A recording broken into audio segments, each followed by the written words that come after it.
ইংরেজিতে এক্সপার্ট, কিন্তু ম্যাথমেটিক্সে উনি খুব কাঁচা।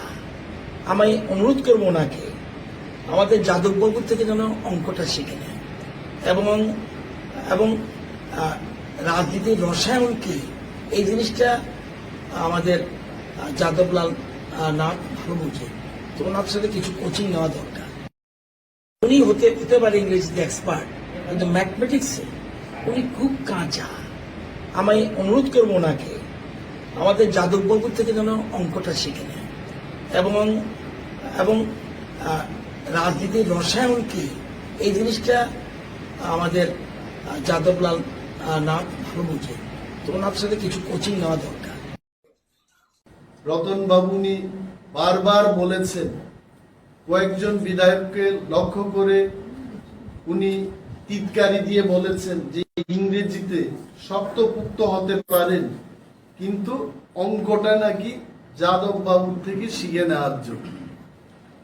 আমাদের প্রশ্ন হলো যে রতন বাবু যে গণিতের কথা বললেন, এটি কি এই গণিত যে সবার মধ্যে বসে নীল ছবি দেখবে, এটা কি গণিত?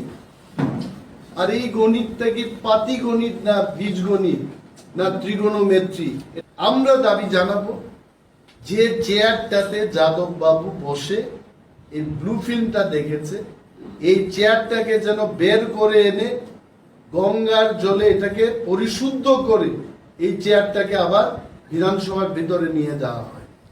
এটা আমাদের দাবি, কারণ এই পবিত্র বিধানসভায় অপবিত্র কাজ এইভাবে করবেন, এই চেয়ারটাকে পরিশুদ্ধ করতে হবে এবং যাদব বাবুকে সেইখানে যেন আর বসানোর কোনো বিধান না রাখে, স্পিকার মহোদয়কে অ্যাকশন নিতে হবে।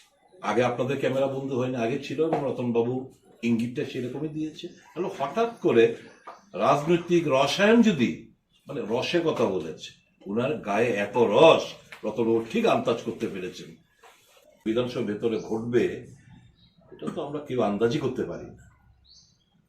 কখন? যখন ব্যয় বরাদ্দ নিয়ে আলোচনা চলছে, প্রথমবার বিধায়ক হয়ে এসছেন এই যাদবলালরা।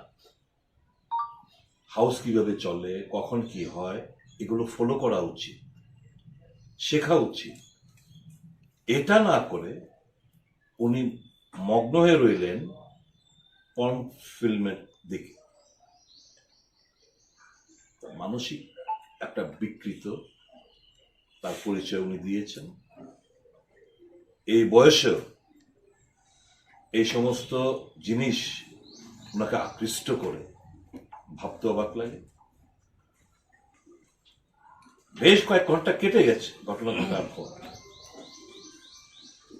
তার নৈতিকতা নেই, পদত্যাগ করেন।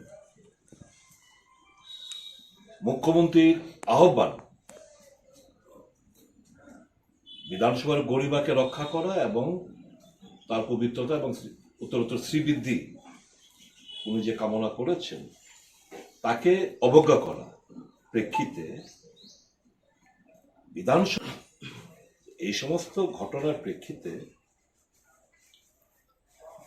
আমি দাবি করব, নাম্বার 1, যাদব বাবু আপনি এক্ষুনি পদত্যাগ করুন।